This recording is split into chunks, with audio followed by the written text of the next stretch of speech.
I've just been offered the giant gavel that Tracy Nolet, the president of the chamber, brought with her. I'm not too sure whether or not she's going to use it to endanger someone or whether or not it's just a prop. But ladies and gentlemen, at this particular time, there are two people I want to really pay special attention to. And the first one is behind the scenes of the board of directors of the Chamber of Commerce is that effervescent executive director. Please welcome Lisa Kowalczyk.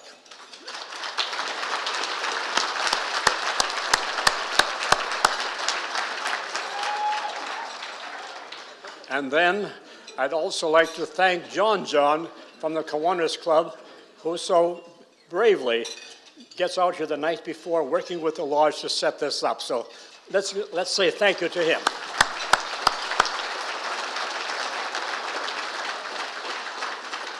And now, ladies and gentlemen, I hope that you have picked up your dessert and the bananas Foster, et cetera, et cetera. It now is a time for us to be ready. Our pleasure, by the way, to have Mayor Ted Clugston with us. He graciously has agreed each year on an annual basis to give us the State of the City address. He prepares, and prepares. And we always look forward to what he has to say as he envisions the future and tells us about what things are going to be happening in the city of Medicine Hat. And as you know, from time to time, there are impacts from outside of the city of Medicine Hat, and our council has weathered these, and I'm sure that the mayor will talk about this too. By the way, I always want to do a one-upmanship on the mayor. We walk on paths, and that's fine, so that's okay. He says poetry, by the way, and I have been studiously studying various pieces of poetry, but unfortunately, I study them and then I forget them. He doesn't, so he's one up on me there. And the other thing is, when we have various functions where the Kiwanis Club for the best block, best residence, or some other Christmas dinner, I always have some comments, and then he says, "You took away my words," so I'm one up. So now we're even now. But ladies and gentlemen, it's his turn, and it's our pleasure to have with us His Worship, Mayor Ted Clugston.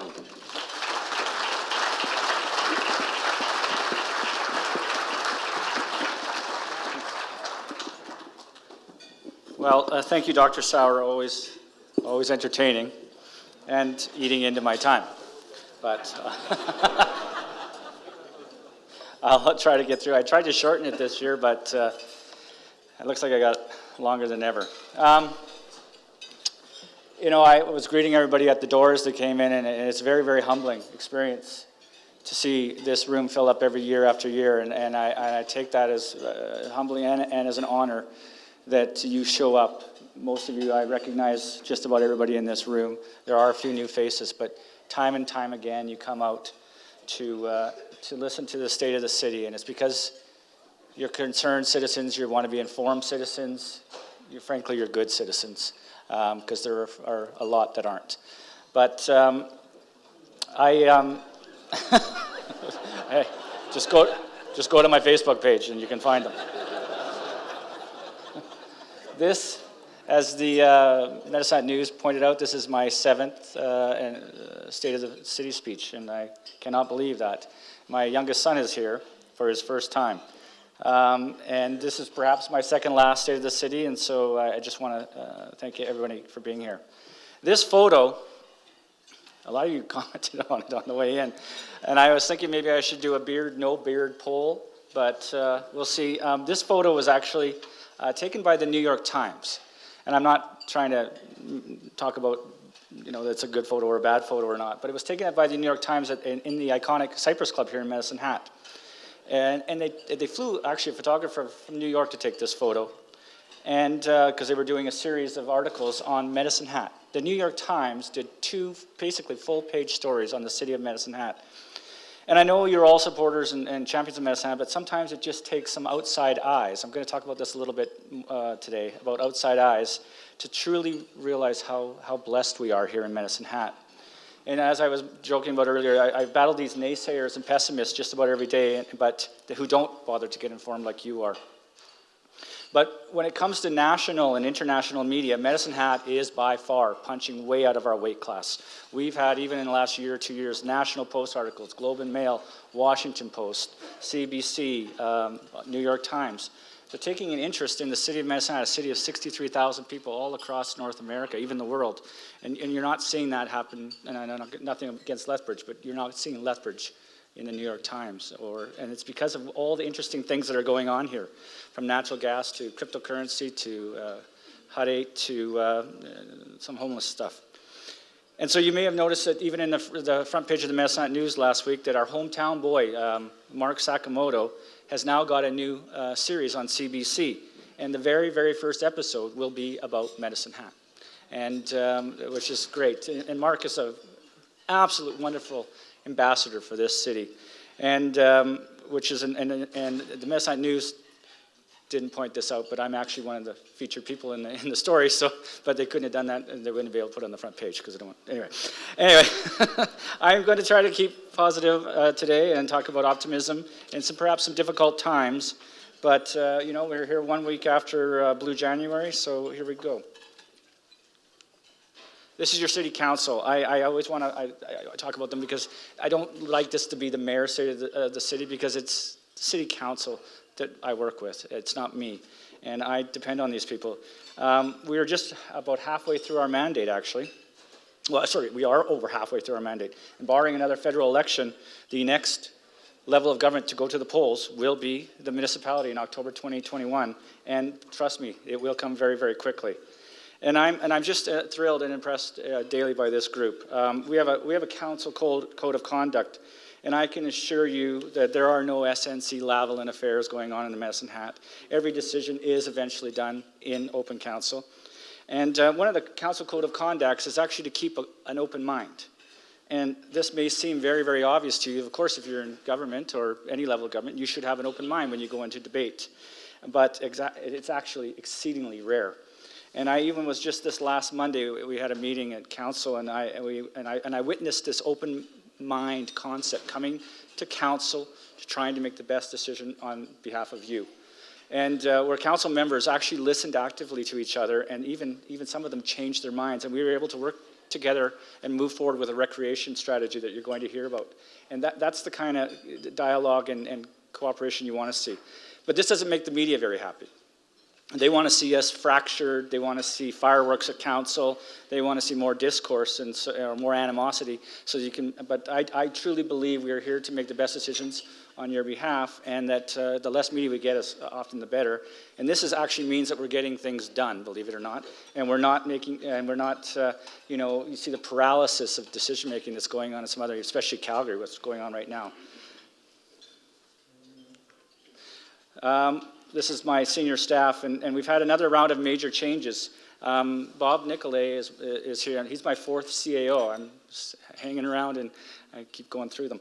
But he is here, been here for about 16 months on his job, and we welcome a whole bunch of new staff. Brad is now taken over. Brad Main's taken over from Cal Lentz in utilities, and of course we have Brian in public services taking over for Karen Charlton.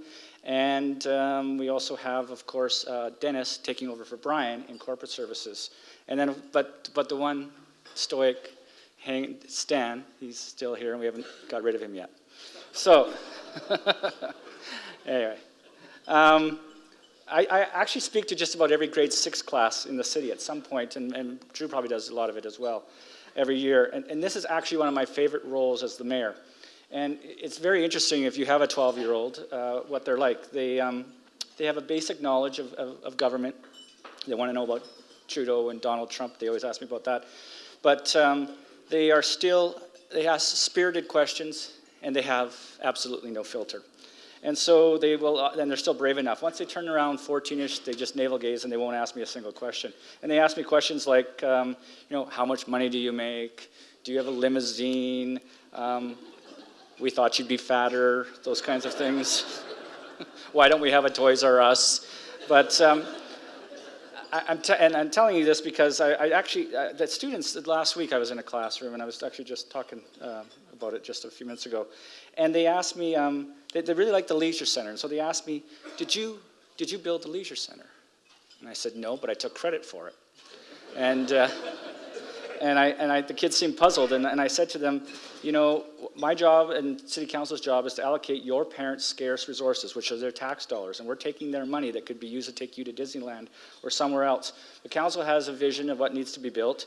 We make a decision, but it's all the people behind the scenes. It's people like my senior staff that actually go and do the real work. It's the contractors, the engineers, the drywaller, all the people that do the really hard work. And then I come, when it's finished and completed, I do the ribbon cutting and I take the credit. But I just want to thank my senior staff for all the hard work they do.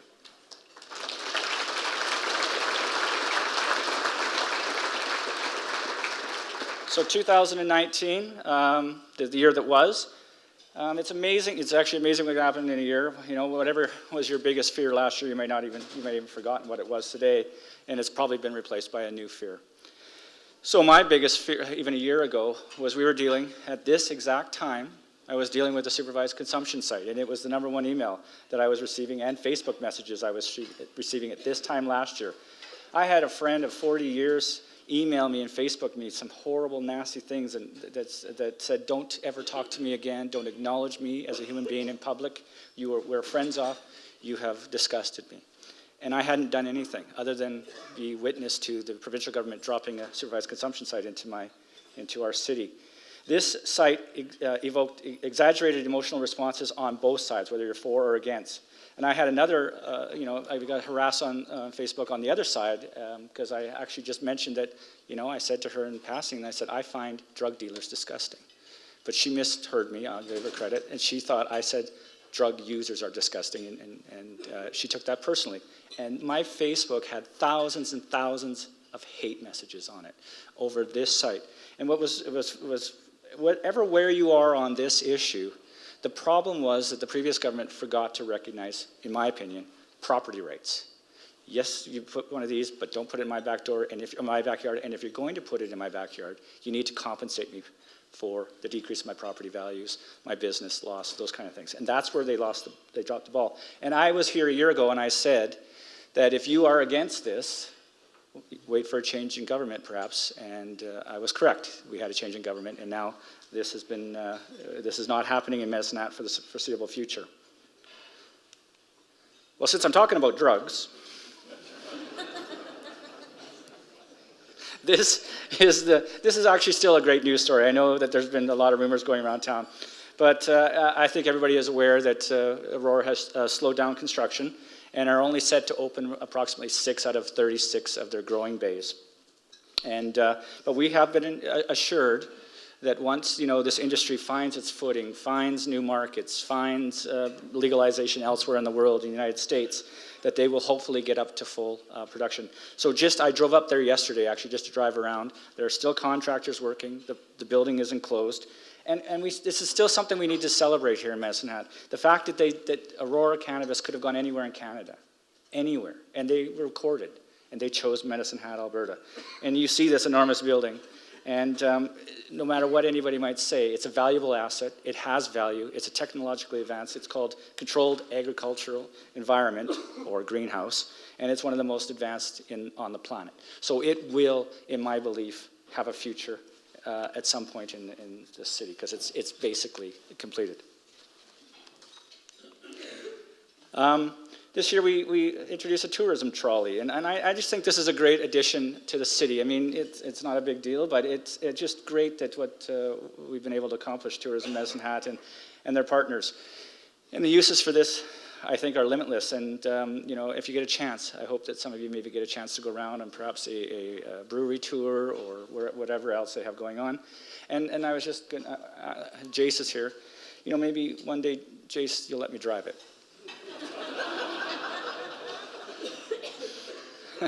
And back to tourism. One big thing in tourism is also sport tourism as well. And as many of you know, we've been awarded the 2022 Special Olympics Games, which will be a huge boon. The entire city will be alive Dr. Sauer is part of it, Councillor Varga, and sorry, many, many other people in this room are helping out.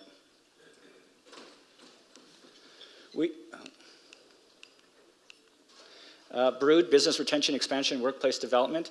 I'm not going to talk too much about this because there's still more to come, but this was extremely highly successful. We did a survey, and I forgot the numbers, but we probably got 3 times the response we were hoping to get, thanks to Sandra. And all of you, many of you in this room, took the initiative to fill out the survey, talk to your fellow business owners, business partners, and got them to do the survey as well. And so the response was overwhelming, I think, and I'm going to say a number, and I'm going to look for Sandra. 300, 400, 400? 476 were filled out.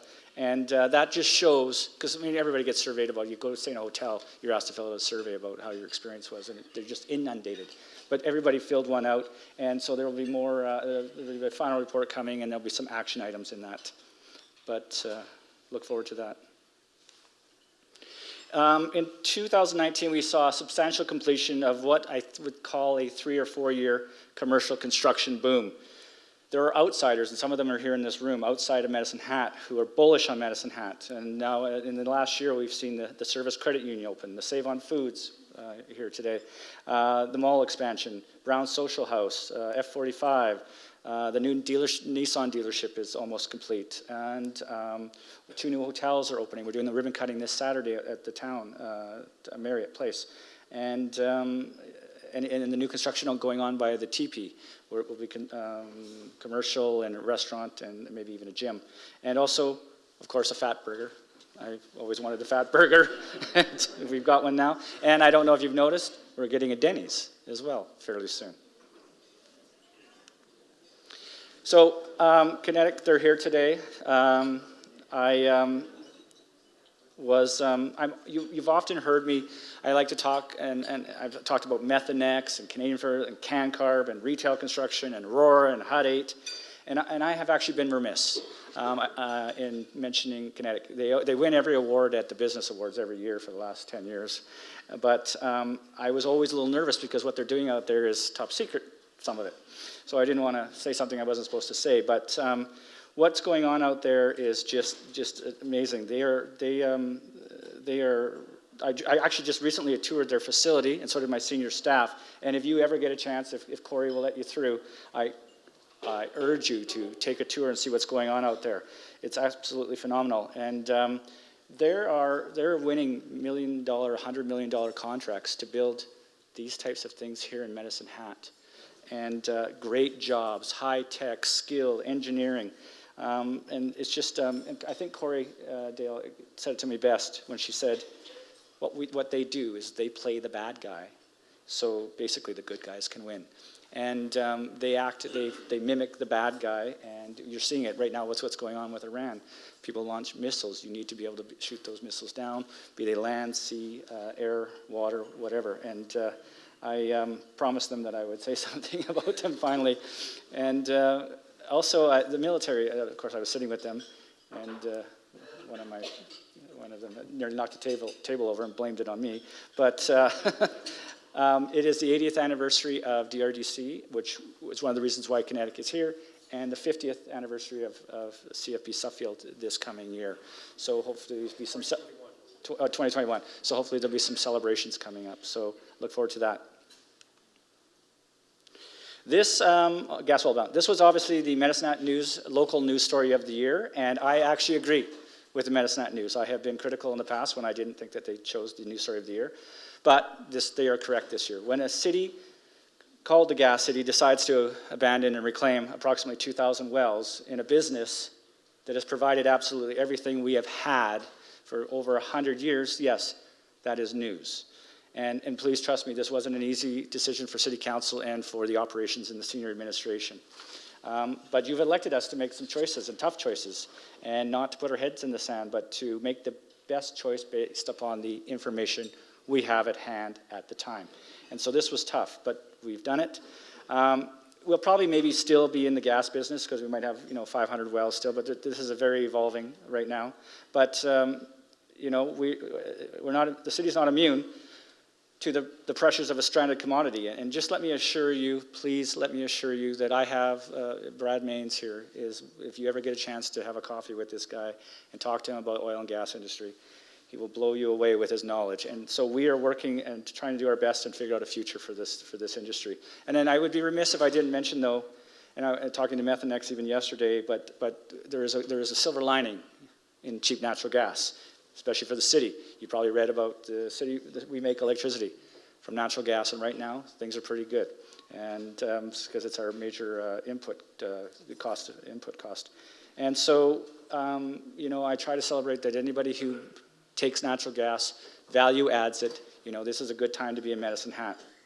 And just please, I'm going to reiterate this again. No mayor in the history of Medicine Hat or city council has ever wanted to be the mayor or city council that exits from the gas business. So trust me, it's a very tough decision. I wasn't going to bring this up, but it was in the Calgary Herald yesterday. This story trended in 2019 all over. I'm very, very proud of this city council, and they didn't waver, that they voted not to attend FCM in Quebec City. And actually, we were heavily criticized for that, and heavily complimented, actually. And I still, almost a year later, believe we did the right thing.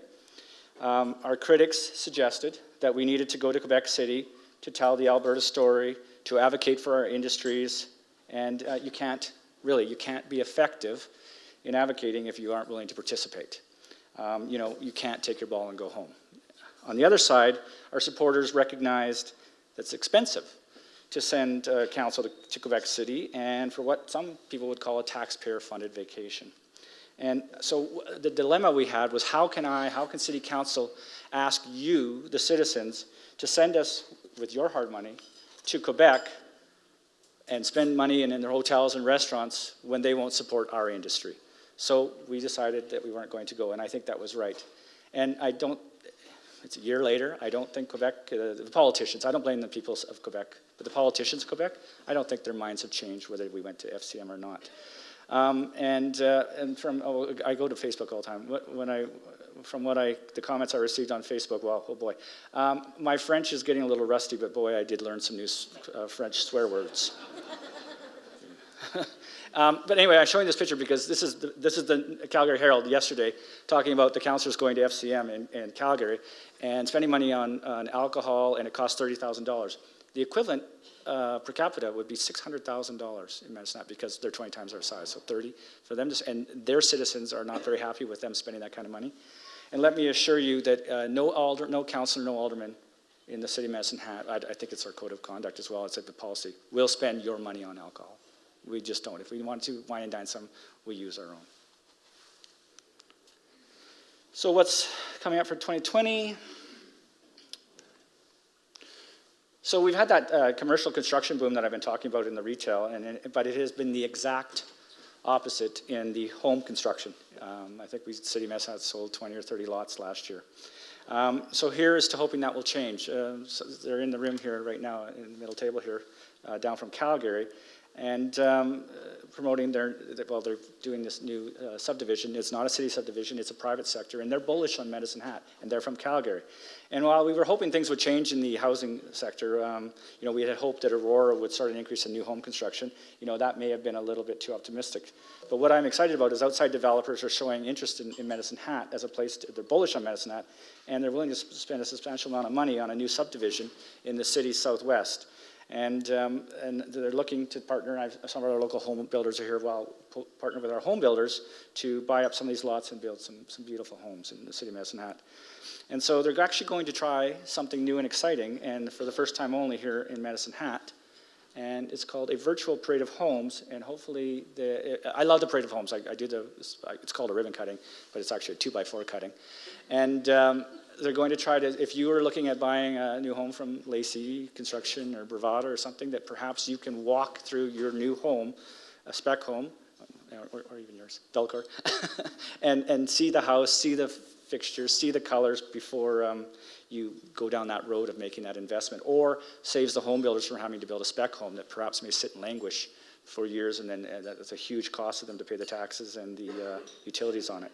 So I'll just give a quick little, this will be at the trade show.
that's a little plug for the Chamber and the Chamber Trade Show.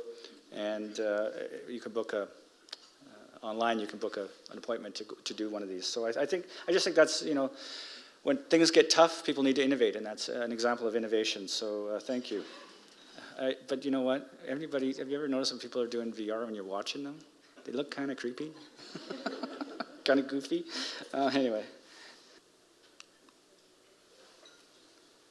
So this is something that you're going to be reading about, and if you haven't already, this is actually going to be controversial in the next few weeks and even months. It's just been through MPC. And I just want to say that I was talking to the business person who wants to put these LEDs on the old Ogilvy, I can't remember the name, Ogilvy, over the allowance overpass. And 10 years ago, this wouldn't have been built. This wouldn't have been approved, I don't think, by a city council. But now we'll see what happens. It has to go through the process. But this is just an example of something new and innovative as well. In the past, there's been too many hurdles, and I have to give Stan credit for his permitting team. He was actually involved about a year ago. We first started talking about this. I brought the owner in. But I know council's going to have to hear both sides of this. But what I want to say is this council's number one priority. We have priorities, but number one is economic development, and this is just a little piece of that. And for those of you who live nearby, it will be dimmed at night. Invest Medicine Hat. About 6 years ago, myself and the rest of council were convinced that we need to protect a different approach to economic development and attraction.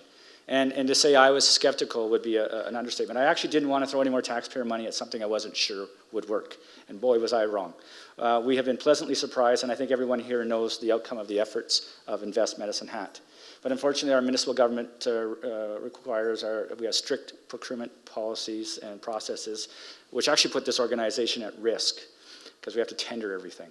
But however, this gave us an opportunity to do what my CAO likes to call Invest 2.0. And we could take some of the learnings from Invest 1.0 and apply them.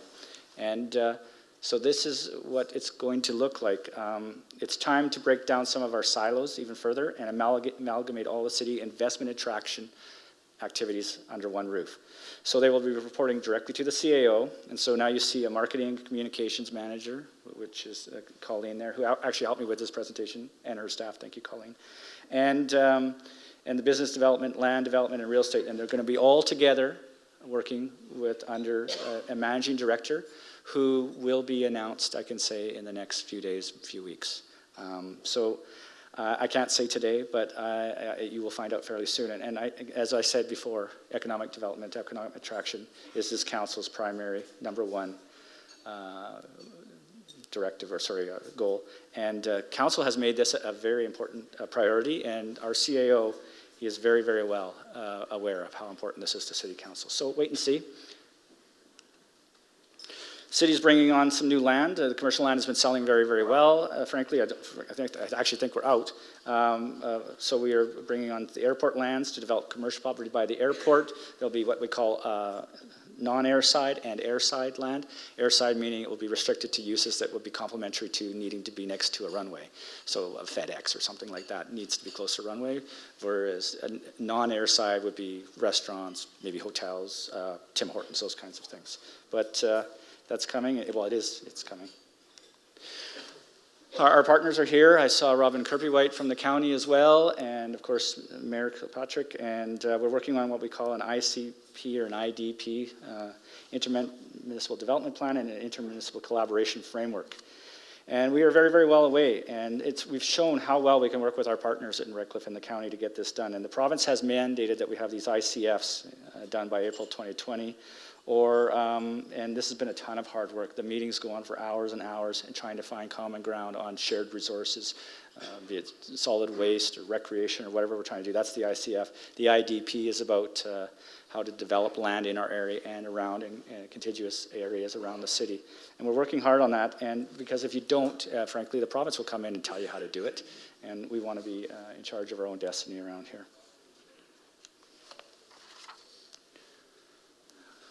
The berms. So, Councillor Dumanowski's here. This would be one of his most important if not the most important thing to him.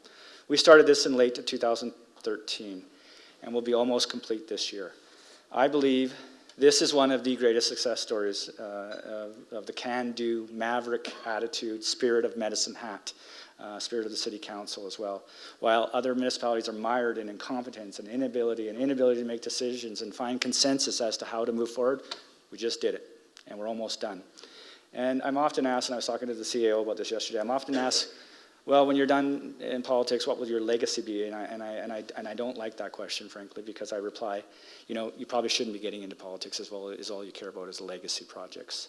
But when pushed, I will say it's not the FLC, it's not the event center, it's not berms, it's berms, it's not fire halls, it's probably these berms, because they're forward-thinking, and you don't get to you get to walk on them as past, but you don't see them in use. As Chris Hellman likes to say, your berms have prevented exactly 0 floods. Well done.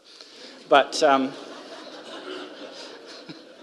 but I do believe that someday, perhaps it could be 100 years from now, long after I'm gone, and that my unborn grandchildren, or your unborn grandchildren, or great-grandchildren, will someday be standing on these berms as the river is cresting, and it's a high water event, but not a flood, because it's not a flood, because we have berms. And someone will say, wow, that was a good idea somebody thought about a long time ago. And somebody will say, it was the City Council of 2013. This could be the year 2213 or whatever, but the City Council of 2013 to 221 that had the foresight to build these. So we'll be almost done this year. And anyone who thinks, and I know if you live in Parkview, you don't care about the berms. If you live in Crescent Heights, your tax dollars paid for these.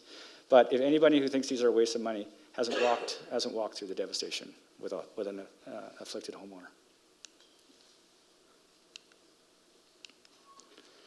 I just wanted to throw this in. This is super cool. We have a train at Medelta, and it's going to hopefully someday run on the tracks between IXL and maybe down to as far as, maybe all the way to the train station, I don't know. But someday, hopefully, and take passengers touring through Medelta and IXL. And this was built by volunteers and the Rotary Club. And people put thousands and thousands of hours into this. And they had a great idea, and they went to BC, and they found this train. And so they packed it up and brought it all the way back to Medicine Hat and started trying to reconfigure it and fix it. And they basically threw the whole thing away and kept the wheels and built a brand new one. But hopefully you'll start seeing this. And I'm just so proud if we had more citizens like this in Medicine Hat that could do things like this in their spare time to make the city a better place. And so hopefully you'll be seeing this soon.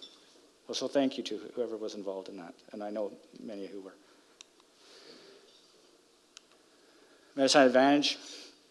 I know I sound like a broken record. I'm up here every single year saying we have a Medicine Hat Advantage. It's not gone. But it doesn't seem to matter what I do. This information, it just can't get disseminated to the rest of the community. So I'm asking you to help talk to people when they say it isn't. That there is no Medicine Hat Advantage. So I say it again and again and again and again every year. And yet it takes an outsider to come into Medicine Hat to recognize that we have a Medicine Hat Advantage. Oftentimes, and I've lived here my entire life, you don't realize how good you have it until you've left or till you've come from somewhere else. So I've asked, I hope this plays, because I've been waiting. My name is Mike O'Neill. I'm the executive director at Medelta. I recently retired from the military, and my last position was commander CFB Suffolk. I joined at 17 and spent 26 years in the Army. My next posting would have been to Edmonton, Alberta. In all likelihood, I would have been posted to Ottawa, Ontario. We really loved the city of Medicine Hat. It felt like home, and it felt like the right time to transition to something else. I think Medicine Hat has all the amenities and things you would expect in a large city, but it still has a small town feel. I think this is a great community because it's a service-oriented place. People are very supportive. People are very involved in their community. They're engaged. I love the fact that there's not very much traffic. And it's geographically a beautiful city. We've got a river, we've got a gorgeous, historic downtown, good shopping opportunities, and really hardworking, salt of the earth good people. It feels like a small community where people still help each other out and look after each other. People don't wait for the rest of the world to do something. People take charge of their own future. I think actions speak louder than words. I've lived all over the country, and I've spent a lot of time all over the world in my previous job. All the places I could live in the world, this is where my family has decided to put down roots.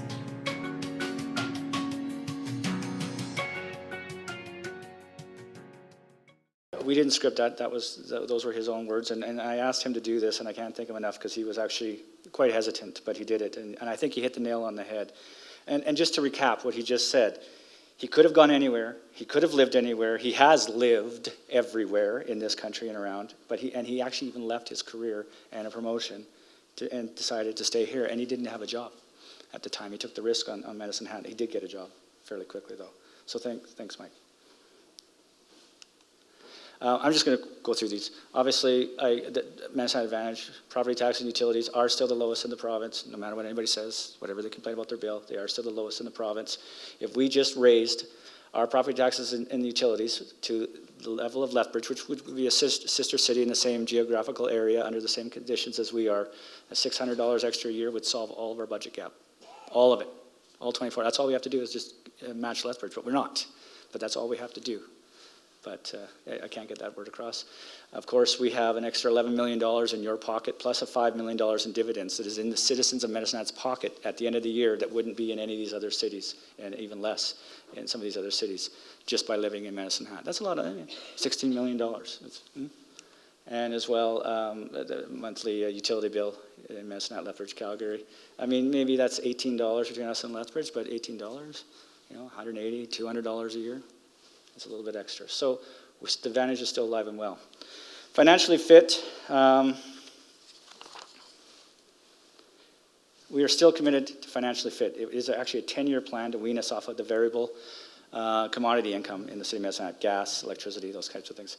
And, but yet still providing the highest quality of service, pools, parks, paths, playgrounds, police, firefighters that you expect. And as well, continuing on with the creation of the Heritage Trust Fund. But there are still some in this community who think we can do better, and so we listened, and we thought we had this great idea to save some money, but in the end, it actually ended up costing the city money. And so sometimes when you cut corners, you end up costing yourself money. So as many of you know, the last election, transit was a very political hot potato for the previous council, and so my manager of transit, Simon Amos, he had this great idea. He thought, well, the mayor, you don't do that much. So when you have some spare time, maybe you could help us out by driving a bus and save some wages. So I decided to go and take the training. It is a tough job, and having fun in an environment like this is always important. It brings the drivers closer together as they experience the same thing and, have a laugh and a joke, and someone gets bragging rights for the rest of the year. It won't be Mayor Ted Clugston going home the champ, though. It's a harder job than it might look. Ashley's a city employee now. Watch this. Stop. That comes out of your paycheck. They are a lot longer than they seem, and the back ends come out a lot further when you're taking a turn. So, but we had a good time. I actually did the course not too badly. I probably took about 70% of the pylons, which is, I think, not too bad. And then, of course, had a little accident. So anyway, poking. Number one question I had after that was, what did you hit? Well, it was the Lions Burger Shack at the Stampede Grounds. And I was often reminded of that SNL skit. Some of you aren't old enough when they did SNL, and there was George Bush, and they were asking about the gross domestic product, and if you increase taxes by 10%, what would you decrease the gross domestic product and taxes and increases? And George Bush, the guy acting as him, said, "I was told there'd be no math." And I said, "Oh, by the way, that's Warren from CJCY saying that's coming out of your paycheck." And the guy laughing in the loudest is the CAO in the back of that video. But I also said to them after that, I was told there'd be no driving. But no matter what you do in life, and no matter how successful you are, cure cancer, or perhaps get the Nobel Peace Prize, crash one bus, and you're a bus crasher. So On a positive note, you may have noticed some of the new smaller, shorter buses driving around town. And this was, yeah, okay. And this was a,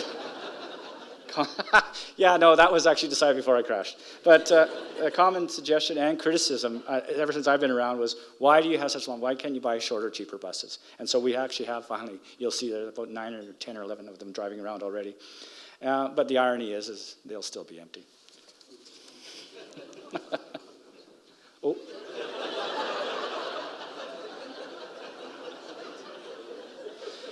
My staff did that.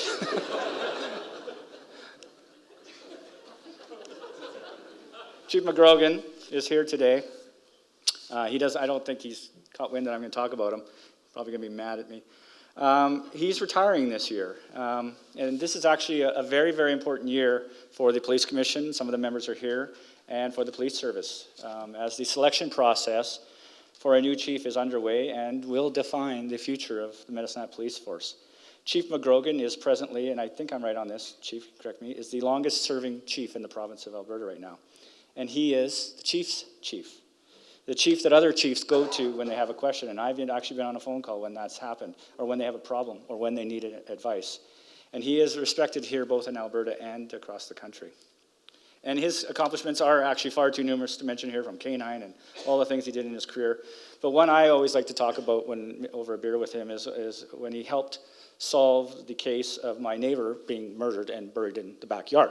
And it was Chief McGrogan and one of the detectives that actually found him. And so if you ever get a chance, ask him about that story, because wow, it's a doozy. And of course asked my mom about that as well. Anyway, but he's had actually a kind of a tough couple 3 years this last, but he never complained, and he continued to serve this community, and he actually recently became an advocate for men's health, and I think that's super cool. And on a personal note, a lot of mayors and even councils don't often see eye to eye with their chief, and I am not one of those, and neither is my council. And Andy has been my friend, my advisor, my mentor, my confidant, and I'm proud to say, my chief. And he actually stood by me when others didn't, and he did give me the hard advice when I needed to hear it most. So thank you, Chief McGrogan, for your service.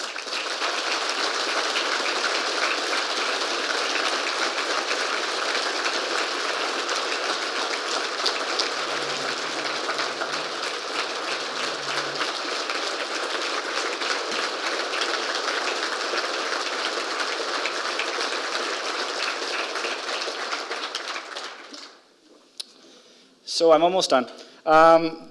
While the past states of the city, I used to have a lot of municipal capital projects to announce, and like in the term 2013 to 2017, we were building everything: fire halls, police stations, berms, and event centers, and FLCs, and all the stuff that was going on. I was cutting a ribbon just about every week on a municipal project, not even to mention the private sector projects.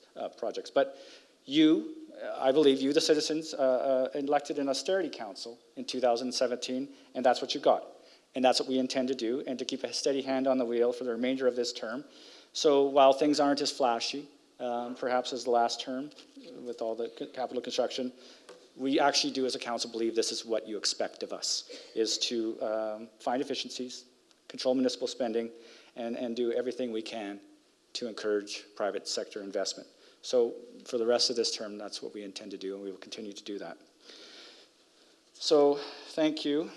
Chris Hellman. This is the poem. He's going to the bar. Poetry makes him feel oogie, so he's leaving the room. So hopefully you can go to the casino and play some blackjack. I don't know. Anyway. Today I was going to do Invictus, and that's Latin for unconquered.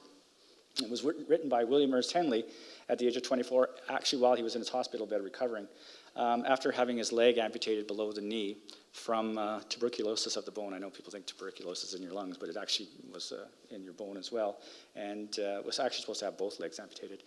Prince Harry's been in the media a lot lately. It's a kind of coincidence, or that Invictus Games, the Invictus Games that you're maybe aware of, we hosted them here 3 years ago in Canada, are about for wounded soldiers to still compete in sports, and their motto is this Invictus, coming from Invictus poem. When you see the athletes, they have "I am the captain" on their sleeves, or "I am the master of my fate." And this was also Nelson Mandela's favorite poem. He recited it every day while he was in prison to the other prisoners to give them hope and strength and courage to move forward. You'll see it in many sci-fi movies at the end as well. "Captain of my fate" is one of the words. This is not a religious poem, although many people think it is, but it's still debated as to whether or not, because it talks about straight the gate, which is gates of heaven, and the shade, which is death, and those kinds of things. But it's really, truly a poem about the strength of the human spirit and overcoming when you just get everything goes wrong in your life, and you still persevere, and you get up when you're kicked and when you're down. And so I will try to do it now. You got this mic on? Yeah, can you hear me? Invictus by William Ernst Henley. Out of the night that covers me, black as the pit from pole to pole, I thank whatever gods may be for my unconquerable soul. In the fell clutch of circumstance, I have not winced nor cried aloud. Under the bludgeonings of chance, my head is bloodied, but unbowed. Beyond this place of wrath and tears looms but the horror of the shade. Yet the menace of the years finds and shall find me unafraid. It matters not how straight the gate, how charged with punishments the scroll. I am the master of my fate. I am the captain of my soul. Thank you.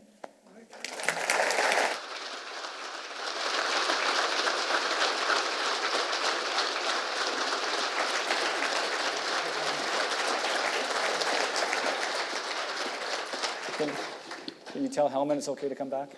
Well, actually, thank you very much, Mayor Clugston. You have given us a scintillating summary of what was, what is, and what shall be. And you didn't disappoint me by doing your poetry. What a skilled and talented young man. Someday I shall try to be like that and get you a poem too when we have this annual get-together. I'm going to ask now Tracy Nolet to come up and make a few comments, and then I'll ask Ken Murdoch as well. Tracy, you left your... Oh, my God. Well, okay. You have this one. Okay, it's, right on. I mean, mine's bigger, but... Well, thank you. Let's put that there. Oh, you want to hold it now? All right, yeah. Okay. So on behalf of the Chamber, I want to thank you all for coming. I think the fact that we always get this great turnout really speaks to the value of this event, but also to how engaged we are as a community. So thank you so much. And I want to thank the Kiwanis Club.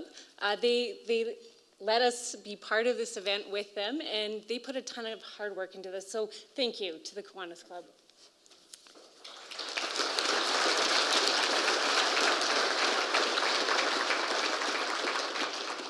So connections, support, and influence, those are the pillars that drive our chamber. And we are member-driven. So, excuse me, your priorities are our priorities, and your challenges steer us in the direction we want to go. So that collective voice from our members helps both our members, but also the business community as a whole. And so we really encourage you to share with us those challenges, those opportunities that you see. And you'll see on your table, we have our events listed that we're going to be having upcoming. And those are the opportunities that we'd really like to see you guys at and to have those opportunities to share. So the Red Tape Reduction Roundtable and Policy Forum, that's going to be on the 11th. And also the same day, Canadian Agriculture Day and Ag Forum. That's on the 11th as well. We'd love to see you out. We have a great session on Membership 101. So if you're thinking about thinking about being a new member, or you are a new member, or you just want to know what there's going on, please attend that. It's a great event. And then thank you, Ted, for highlighting our Sunshine Home and Garden show that's coming up here on March 6th to 8th. It's a popular event, and we'd love to see everybody out. You get to do the virtual reality thing. Very cool. So, at this time, I'd just like, on behalf of our members, on behalf of the board, I'd like to thank Ted. This was amazing. It's always super informative. We really appreciate it. We are giving Ted a donation in his name, and he's asked that it be addressed to the Big Brothers, Big Sisters. Is Holly here? See if we have me drop it off.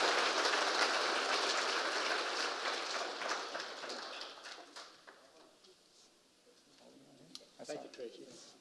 And I'll give you the gavel. And now, ladies and gentlemen, Ken Murdoch, the president of the Kiwanis Club, has a word or two to say as well, plus a presentation. Unfortunately, this is my gavel. Thank Tracy. We like to participate, or like your assistance, or like to participate with you in this luncheon event. We have a little sales pitch here. If you're interested in joining our 95-year-old Kiwanis Club, we'd sure like to have some new members. We do monthly activities, such as this luncheon. On your table, you'll find another activity we have next, coming up in a couple of months, which is the gala that we use to raise money for, in this situation, Praxis, the Kids Science Fair operation.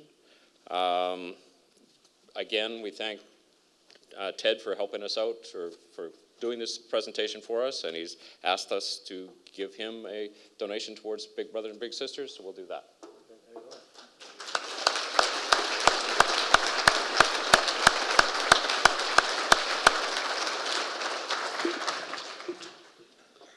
Thank you very much, Tracy and Ken. And again, thank you very much, Your Worship. What a fine job.